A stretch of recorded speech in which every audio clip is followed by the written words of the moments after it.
ब्रेकनंतर आपल्या सगळ्यांचं पुन्हा एकदा स्वागत आणि एक दुःखद बातमी आपण ब्रेकला जाण्यापूर्वी पाहिली होती। ज्येष्ठ उद्योगपती राहुल बजाज यांचं निधन झालेलं आहे। वयाच्या 83व्या वर्षी त्यांनी अखेरचा श्वास घेतलाय आणि याच संदर्भात आपण प्रतिक्रिया जाणून घेणार आहोत। माजी मुख्यमंत्री पृथ्वीराज चव्हाण देखील आपल्या सोबत आहेत सध्या फोन लाईनवर। चव्हाण साहेब, अतिशय दुःखद अशी ही बातमी राज्याच्या उद्योग जगतासाठी, देशाच्या उद्योग जगतासाठी, आपली पहिली प्रतिक्रिया। आताच बातमी आली की ज्येष्ठ उद्योगपती आणि एक राज्यसभेतले माझे 4 वर्ष असणारे सहकारी असणारे राहुल बजाज यांचं दुःखद निधन झालेलं आहे। भारतीय उद्योग जगतामध्ये राहुल बजाज यांचं एक आगळं वेगळं स्थान होतं। त्यांना सर्व इंडस्ट्री मधले, उद्योग जगतातली सर्व लोक अतिशय आदरपूर्ण त्यांची व्यक्तिमत्व, त्यांची वक्तव्य ऐकत असत आणि ते इतके स्पष्ट वक्ते होते की ते सरकारला ते आवडो अगर न आवडो, ते आपली प्रांजळ भूमिका देशाच्या प्रगतीकरता, देशाच्या अर्थव्यवस्थेकरता मांडत असत। मला त्यांचा सहभाग राज्यसभेमध्ये ते 2006 ते 10 पर्यंत ते राज्यसभा सदस्य होते। त्याच काळामध्ये मी देखील संसदेचा सभासद होतो आणि आमच्या तिथं संसदेमध्ये खूप गप्पा गोष्टी, भारताच्या प्रगतीबद्दल विचार, त्यांना काय आवडत नव्हतं ते सरकारला तुम्ही करायला सांगा म्हणून मी तिथं मंत्री असताना त्या आग्रह आवर्जून सांगत असत। त्यांनी बजाज संघटनेचं नेतृत्व 40 वर्ष केलं आणि 2005 साली ते निवृत्त होऊन त्यांनी मुलांना बजाज ऑटो असेल किंवा त्यांच्या बजाज फायनान्शियल सर्व्हिसेसची कंपनी असेल, त्या सर्व कंपन्यांचं संचालन करण्याची जबाबदारी सोडून खऱ्या अर्थानं ते उद्योग जगतातून निवृत्त झाले। पण त्यांच्या शब्दाला आजही जो मान आहे, जी किंमत आहे, ती मला वाटतं क्वचितच दुसऱ्या कुठल्या उद्योगपतीला, फार कमी उद्योगपतींना तो सन्मान, तो मान मिळालेला आहे। अत्यंत हसत खेळत राहणारं व्यक्तिमत्व आहे, अगदी स्पष्टोक्तीनं बोलणारं व्यक्तिमत्व आहे। एखादी गोष्ट आवडली नाही तर कोण सरकार आहे, कोण सत्तेत, याचा जरा सुद्धा विचार न करता आपली मतं प्रामाणिकपणे मांडणारे ते एक उद्योगपती होते। नाहीतर आजच्या जगामध्ये पाहतो की उद्योगपती सरकारच्या विरोधात बरेच शब्द काढायला तयार होतात, नाहीतर आपल्या मागे काहीतरी लचाण लागेल म्हणून सगळेच शांत बसलेले असतात।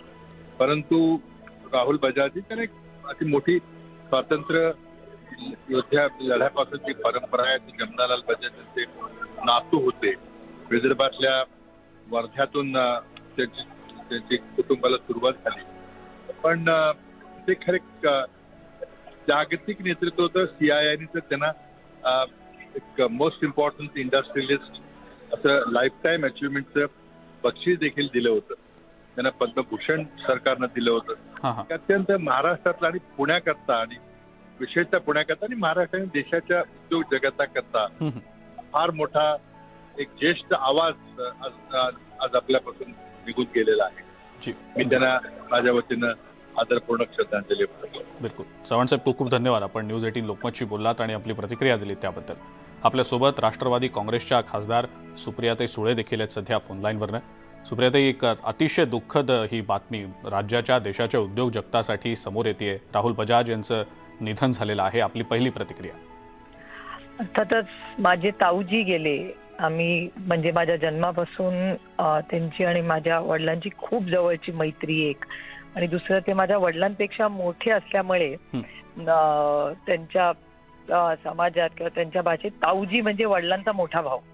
त्यामुळे आम्ही त्यांना नेहमी सगळे प्रेमाने ताऊजी म्हणायचो आमच्या कुटुंबाचे। आणि बजाज पवार फॅमिलीचे जवळपास 5 दशकाचे अतिशय जवळचे कौटुंबिक संबंध, आमच्यासाठी हा एक पर्सनल लॉस आहे। आणि एक खूप म्हणजे त्यांना आम्ही एक बिझनेस लीडर म्हणून राज्यसभेत अनेक वर्ष, घरातला एक हक्काचा माणूस म्हणून, अशा वेगवेगळ्या पद्धतीने त्यांचं नेतृत्वच खरं म्हणे आम्ही सगळ्यांनी फार जवळून पाहिलेलं आहे। त्यांना मी मनापासून श्रद्धांजली अर्पण करते। आणि एवढा मोठा नेता, जो एवढा स्पष्ट बोलणारा होता, त्यांचं वक्तव्य, त्यांची काम करायची पद्धत होती, ते म्हणजे what you see is what you get. म्हणजे ते मग प्रधानमंत्र्याशी बोलत असत किंवा एका लहान मुलाशी, त्यांच्या मनात जे खरं असेल आणि त्यांना जे योग्य वाटत असेल ते स्पष्टपणे बोलत असतील. मी कधी असा विचार केला नाही की अरे प्रधानमंत्री आहेत गोड गोड बोलावं वगैरे, असं काही नाही. जे राज्याच्या, देशाच्या किंवा इंडस्ट्रीच्या म्हणजे त्याच्या हेतू जर असेल तर तो चांगलाच हेतूने ते स्पष्टपणे बोलायचे. ही खूप त्यांची मोठी खासियत होती. जी सुप्रियाताई, कौटुंबिक स्नेह इतक्या दशकांचा होता आपण म्हणालात, काही आठवणीही असतील, त्यापैकीच काही आठवणी जर सांगता आल्या तर? त्यांचा साधेपणा, म्हणजे त्यांचे एवढे यशस्वी होते किंवा त्यांच्याकडे एवढं यश होतं, मोठं घर होतं, पैसे, सत्ता, सगळंच होतं त्यांच्या घरी, पण प्रचंड साधेपणा. म्हणजे अतिशय त्यांच्या मिसेस रूपाची त्या मराठी होत्या, त्याच्यामुळे त्या घरामध्ये खूप मराठी गोष्टी पण जेवणात असेल, वागण्यात असेल, खूप पुणेरीपणा होता. आणि वर्ध्याचे ते असल्यामुळे खूप महात्मा गांधींचा इन्फ्लुअन्स त्या फॅमिलीवर प्रचंड, आणि त्या गांधीयन व्हॅल्यूज वरती फॅमिली खूप वर्ष, म्हणजे आजही तुम्ही गेला तरी त्याच पद्धतीने कुटुंब जिंकतं. आणि त्यांचं जे वर्ध्याचं नातं आहे ते त्यांनी फार जपलेलं आहे. म्हणजे ती कुटुंब दरवर्षी वर्ध्याला जाणे, वर्ध्याला गेट टुगेदर ठेवणे, ते जे नातं होतं किंवा तो जो विचार होता कमल नयन बजाजांचा आणि पुढे त्या पिढीचा, तो वारसा त्यांनी फार जपला. सुप्रियाताई, उद्योग जगताचंही खूप मोठं नुकसान आहे, त्याबद्दल नेमकं काय सांगाल? नाही, अर्थातच की म्हणजे कधी काही अडचण आली उद्योग जगताला तर डायरेक्ट प्राईम मिनिस्टरला फोन करणे आणि हे नाही, ही पॉलिसी अशी करणे, किंवा एखाद्या प्रधानमंत्र्याला एक आधार वाटणं की बाबा हे जर मला पॉलिसी डिसिजन घ्यायचं आहे तर कुणाशी मी बोलावं, तर राहुल भाईंशी बोलावं. असे सगळीकडे किंवा कुणालाही धंद्या पाण्यात अडचण आली, कुणाचं मार्गदर्शन घ्यावं, तर त्यांच्याकडे अतिशय पारदर्शकपणे त्यांनी फार चांगला व्यवसाय फार मोठा केला. त्यांची मुलंही अतिशय चांगली शिकली. त्याच्यामुळे मी त्याला म्हणते गांधीयन फिलॉसॉफी आणि व्हॅल्यूज ते सातत्याने त्या संपूर्ण कुटुंबाने फार जवळून पाळले, आणि पुढच्या पिढीमध्ये ते आपल्याला दिसत आहेत. त्यांचे दोन्ही सुपुत्र अतिशय यशस्वी आहेत आणि व्हॅल्यूज बेस्ड. संदर्भात आता प्रतिक्रिया येऊ लागलेल्या आहेत. नितीन गडकरी यांनी देखील ट्विट करत राहुल बजाज यांना श्रद्धांजली वाहिली आहे. यशस्वी उद्योजक राहुल बजाज यांना माझी भावपूर्ण श्रद्धांजली. राहुल बजाज यांच्यासोबत माझे व्यक्तिगत संबंध होते. राहुल बजाज यांचं उद्योग जगतात महत्त्वाचं योगदान होतं. राहुल बजाज यांच्या आत्म्याला शांती लाभो आणि हे दुःख सहन करण्याची शक्ती त्यांच्या कुटुंबाला मिळू दे, अशा आशयाचं ट्विट नितीन गडकरी यांनी केलेलं आहे. आपल्यासोबत सध्या डॉक्टर नीलम गोऱ्हे देखील आहेत, त्यांची देखील प्रतिक्रिया आपण जाणून घेऊया. नीलमताई, अतिशय दुःखद अशी ही बातमी राहुल बजाज यांच्या निधनाची आज दुपारी आलेली आहे. आपली पहिली प्रतिक्रिया? खूप वर्षापासून ते पुणे, महाराष्ट्र आणि देशाच्या किंवा जगाच्या सगळ्याच उद्योग क्षेत्रामध्ये, सामाजिक क्षेत्रामध्ये अतिशय कृतिशील, विचारवंत असं त्यांचं स्थान होतं. समाजाभिमुख उद्योगपती अशी त्यांची आपण ओळख करून देऊ शकतो. ते हिंदुहृदय सम्राट बाळासाहेब ठाकरे यांच्या कुटुंबाच्या सोबत, उद्धवजी ठाकरे यांच्या सोबत आणि अनेक मान्यवर नेत्यांच्या बद्दल त्यांच्या अतिशय चांगल्या पद्धतीचा ऋणानुबंध होता. त्यांच्या मिसेस आणि माझा सुद्धा चांगला परिचय होता, आणि त्यांचा आमचा परिचय ते ज्यावेळेला राज्यसभेवरती निवडून गेले होते त्यावेळेला सुद्धा झालेलाच होता. अनेक सामाजिक कार्यक्रमांमध्ये त्यांचा परिचय होता. एक मी असं म्हणेन की ज्या काळामध्ये आपल्याला आर्थिकदृष्ट्या झेप देश घेतो आहे अशा वेळेला त्यांचं निधन होतंय. त्याच्यामुळे उद्योग क्षेत्राची विशेष हानी झाली आहे, महाराष्ट्राची हानी झाली आहे, आणि देशभक्त, राष्ट्रहित आणि उद्योग विकास याच्या संदर्भामध्ये बांधिलकी असणारं, तळमळ असणारं नेतृत्व हरपलं असं आपण म्हणू शकतो. नीलमताई, कौटुंबिक स्नेह होता आपला म्हणालात आपण, काही आठवणी त्याबद्दलच्या? राजकीय कारकिर्दी दरम्यान ते राज्यसभेचे सदस्य होते, त्या अनुषंगानं त्यांच्या अनेक भेटीगाठी देखील झालेल्या असतील, त्याबद्दलच्या काही आठवणी? फार जवळून असं अनेक वेळेला भेटीचं नाहीये, परंतु ते ज्याला विधिमंडळात आलेले होते त्यावेळेला त्यांचा आमचा भेट झाली होती. त्यांचा फॉर्म भरला त्यावेळेला आम्ही होतो, आणि त्यावेळेला त्यांना सर्व प्रकारचं सहकार्य त्यांचं होतं. ते कार्यशील होते. दुसरं, एक कुठेही अत्यंत निगर्वी असा त्यांचा स्वभाव होता, आणि त्याचसोबत त्यांच्या पत्नी ज्या होत्या त्यांचंही एक, आपण ज्याला म्हणू की एक उच्च मध्यम वर्गामधले लोक पण मिळून मिसळून महाराष्ट्रातलं मराठी कुटुंब जसं असेल तसंच त्यांचं सगळं वागणं होतं. कुठेही संपत्तीचा किंवा स्थानाचा बडेजाव त्यांच्या वर्तनामध्ये कधी आम्हाला दिसला नाही. आणि काही नोकर वर्ग किंवा श्रमिकांशी सुद्धा त्यांचं वर्तन जे आहे ते सहृदयतेचं होतं असं त्यांच्याकडे काही केलेल्या काम असणाऱ्या लोकांनी सांगितलेलं होतं. जी. त्याचसोबत ज्यावेळेला महाराष्ट्रावर काही संकट आली, दुष्काळ असो किंवा आपत्ती असो, भूकंपासारख्या, त्याच्यामध्ये सुद्धा त्यांनी चांगल्या प्रकारची मदत केलेली होती. नीलमताई, राज्याच्या उद्योग जगताचं, देशाच्या उद्योग जगताचं तर खूप मोठं नुकसान आहे, त्याबद्दल नेमकं काय म्हणणं? एक असं आहे की त्यांचे कुटुंबीय आता बरेच वेगवेगळ्या पद्धतीने भूमिका बजावत आहेत, परंतु अनुभव ही जी गोष्ट असते त्याच्यामध्ये आपण पाहतोय की डिजिटलायझेशन आणि विशेषतः संपूर्ण जगामध्ये भारताच्याकडे येण्याच्यासाठी अनेक उद्योगांचा जसा ओढा आहे तसं भारतामधली अनेक प्रोडक्ट्स, उत्पादनं जगामध्ये पोचलेली आहेत. परंतु त्याच वेळेला आपल्याला कल्पना आहे की अनेक देशांबरोबर आपली स्पर्धा चालू असते आणि अशा स्पर्धेच्या मध्ये गुणवत्ता, बुद्धिमत्ता, संघटन कौशल्य, कामगार क्षेत्राला संपूर्णपणे ठिकठिकाणी त्याची वितरणाची व्यवस्था, या सगळ्या गोष्टींचा त्यांचा जो अनुभव होता त्याचा अतिशय उपयोग भारताला आणि त्यांच्या स्वतःच्या इंडस्ट्रीला वारंवार झालेला आहे. आणि इतकंच नव्हे तर अनेक छोट्या उद्योगांना मदत करण्यासाठी सुद्धा अशा मोठ्या उद्योगांचा मदत म्हणजे जे त्यांच्यावर अवलंबून असणारे उद्योग असतात त्या उद्योगांना चालना देण्यासाठी सुद्धा मोठ्या उद्योग समूहांचा मोठा वाटा असतो. आत्ताच्या घडीला खरं सांगायचं तर कोरोनाच्या काळामध्ये एक फार मोठा फटका आपल्याला अनेक क्षेत्रांमध्ये बसलेला होता, परंतु अजून एक वैशिष्ट्य म्हणजे भारतातल्या विकसनशील काळामध्ये सुद्धा त्यांनी उद्योगांना एक वेगळं रूप, वेगळं वैभव मिळवून दिलं. त्या दृष्टिकोनातून ते उद्योग क्षेत्रातले एक पायोनियर किंवा आधारस्तंभ होते असं आपण म्हणू शकतो. बिलकुल. नीलमताई, धन्यवाद. आपण न्यूज 18 लोकमतशी बोललात आणि आपली प्रतिक्रिया दिलीत त्याबद्दल. राहुल बजाज यांच्या निधनानंतर आता अनेक दिग्गजांच्या प्रतिक्रिया देखील यायला सुरुवात झालेली आहे. ट्विटरवरून देखील शोकसंदेश येत आहेत. आपण काही वेळापूर्वीच नितीन गडकरी यांची देखील ट्विटरवरची प्रतिक्रिया पाहिली. याच संदर्भात केंद्रीय राज्यमंत्री रावसाहेब दानवे यांनी नेमकी काय प्रतिक्रिया दिली आहे पाहूया. खरं तर राहुल बजाज हे उद्योग जगतातील एक अत्यंत महत्त्वाची अशा प्रकारची व्यक्ती होती. बजाज समूहाला पुढे नेण्यामध्ये त्यांचा फार सिंहाचा मोठा वाटा होता. त्यांच्या जाण्यानं उद्योग क्षेत्रातच नाही तर सामाजिक क्षेत्रामध्ये सुद्धा एक प्रकारची पोकळी निर्माण झालेली आहे. उद्योगाबरोबरच स्पष्ट वक्तेपणा आणि सामाजिक कामामध्ये भाग घेणारी ती व्यक्ती होती. त्यांच्या जाण्यानं आपल्या या राज्याची आणि देशाची सुद्धा फार मोठी हानी झालेली आहे. रावसाहेब दानवे यांची ही प्रतिक्रिया आपण पाहिली. फक्त उद्योग जगताचंच नाही तर सामाजिक क्षेत्राचं देखील एक खूप मोठं नुकसान राहुल बजाज यांच्या जाण्याने झालेलं आहे असं रावसाहेब दानवेंनी म्हटलंय. त्यांनी देखील शोक व्यक्त केलाय, दुःख व्यक्त केलंय. ज्येष्ठ उद्योगपती राहुल बजाज यांचं आज दुपारी पुण्यामध्ये वयाच्या 83व्या वर्षी निधन झालेलं आहे.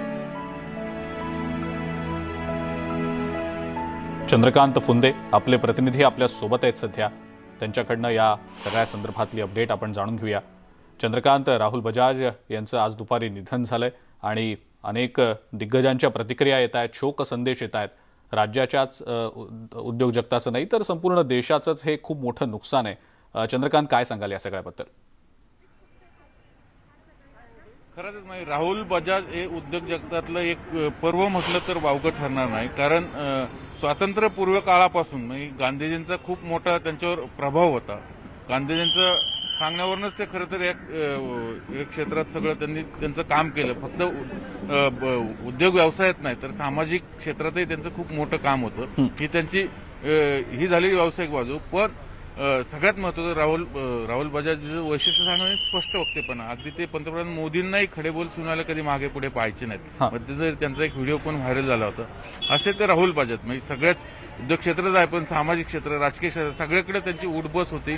पवारांशी थेट संबंध होते. म्हणूनच शरद पवार आता ज्यावेळेस त्यांना निधनाची बातमी कळाली ते थेट बारामतीवरून निघलेत आणि संध्याकाळी 6 वाजता ते कदाचित अंत्यदर्शनाला इथे येतील आणि त्या शोक संदेशही देतील. पण साधारण आता आपण आहोत रुबी हॉस्पिटल समोर. इथंच त्यांनी अखेरचा श्वास घेतलेला आहे. याच हॉस्पिटलमध्ये राहुल बजाजने 83 असताना साधारण गेली महिना 2 महिने त्यांच्यावर उपचार सुरू होते. श्वसनाचा आजार होता त्यांना, कर्करोगाने ते ग्रस्त होते, वयही झालं होतं. पण शेवटपर्यंत त्यांचा करारी बाणा त्यांनी कधीही सोडला नाही. हे त्यांचं खास वैशिष्ट्य सांगता येईल. आता सगळे त्यांचे रिलेटिव्ह इथं येत आहेत, पण इथून त्यांचं पार्थिव जे आहेत आकुर्डीला नेलं जाईल उद्या सकाळी. तिथं आकुर्डी आपल्याला माहिती बजाज ऑटोची मोठी कंपनी आहे, त्यांचं उद्योग समूहाचं मेन हेडक्वार्टर तिथंही त्यांचा बंगला आहे. कोरेगावला आहे, नंतर मुंबईला आहे. त्यानंतर मग उद्या संध्याकाळी 4 वाजता त्यांच्यावर अंत्यसंस्कार होतील पुण्यातल्या वैकुंठ स्मशानभूमीत, असं आता त्यांच्या निकटवर्तीयांकडनं कळवण्यात आलेलं आहे. अजून ऑफिशियल स्टेटमेंट कोणी दिलेलं नाही. थोड्याच वेळात डॉक्टर ग्रँट या रोगी हॉस्पिटलचे अध्यक्ष ते बाहेर येतील आणि ते यासंबंधीचं अधिकृत मेडिकल बुलेटिन जारी करतील. त्यानंतरच सगळं डिटेल्स आपल्याला मिळू शकतात. पण राहुल बजाज गेल्यामुळं फक्त उद्योग जगत नाही तर सामाजिक असेल, राजकीय असेल, एकूण सगळ्या क्षेत्रावरती खूप मोठी शोककळा पसरलेली असंच सध्या तरी आपण म्हणू शकतो. बिलकुल. चंद्रकांत, राहुल बजाज राज्यसभेचे देखील सदस्य होते, एक टर्म ते राज्यसभेचे सदस्य होते आणि त्याही वेळेला त्यांचा करारी बाणा, त्यांचा स्पष्ट वक्तेपणा अनेकदा पाहायला मिळाला होता वेगवेगळ्या विषयांवरून. अनेक राजकीय नेते त्याबद्दलच्या आठवणी देखील सांगतात. चंद्रकांत, याबद्दल नेमकं काय सांगा?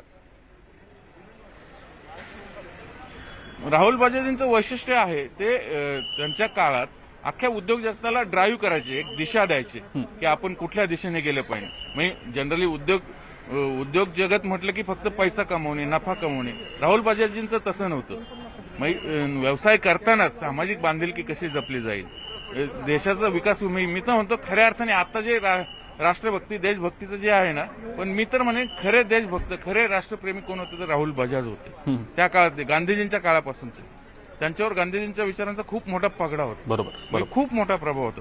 त्यांनी ती तत्व आयुष्यात कधी सोडली नाही, कधी मोडले नाहीत, कधीच नाही कोणासमोर झुकले तो माणूस. बिलकुल. कधीच नाही. उभ्या आयुष्यात त्या माणसांनी कधीच कुणाला स्पेअर केलं नाही. जे चूक ते चूक, जे बरोबर ते बरोबर, अशीच त्यांची विचारसरणी राहायची आणि हेच त्यांचं खास वैशिष्ट्य होतं. बिलकुल. चंद्रकांत, धन्यवाद आपण ही जी माहिती दिलीत त्याबद्दल. आपण पाहिलं रुबी हॉस्पिटल बाहेरची ही सध्याची दृश्य. चंद्रकांत फुंदे आपले प्रतिनिधी याबद्दलचा आढावा घेऊन आपल्याला माहिती देत होते. सध्या तिथं पोलीस बंदोबस्त देखील तैनात करण्यात आलेला आहे. त्यानंतर काही वेळातच रुबी हॉस्पिटलच्या प्रशासनाकडून याबद्दलची अधिकृत माहिती देखील जारी केली जाणार आहे.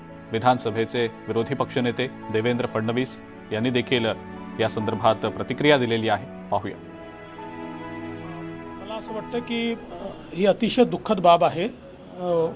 राहुल बजाज हे ज्या बजाज ग्रुपचे प्रमुख होते किंवा ज्या बजाज घराण्यातले होते, या घराण्याचं देशाच्या स्वातंत्र्य लढ्यामध्ये देखील एक मोठं योगदान आहे. जमनालाल बजाज असतील आणि त्याच्यानंतरचा हा सगळा परिवार, गांधीजींशी या परिवाराचं अतिशय निकटचं नातं होतं. कदाचित गांधीजी वर्धेला आले याचं एक कारण हा परिवार देखील होता आणि देशाच्या एकूण उत्पादन क्षमतेमध्ये एक मोठं कॉन्ट्रीब्युशन हे बजाज समूहाने त्या ठिकाणी दिलेलं आहे. विशेषतः मला असं वाटतं की ऑटोमोबिलच्या क्षेत्रामध्ये जे काम या ठिकाणी बजाज समूहाने केलं आहे ते देखील अतिशय उल्लेखनीय आहे. आणि राहुलजी हे स्वतः अतिशय आउटस्पोकन होते, पण ते केवळ एक उद्योजक नव्हते, ते एक फिलॅन्थ्रोपिस्ट देखील होते. ते खूप वेगवेगळ्या प्रकारच्या कार्याला मदत देखील करायचे.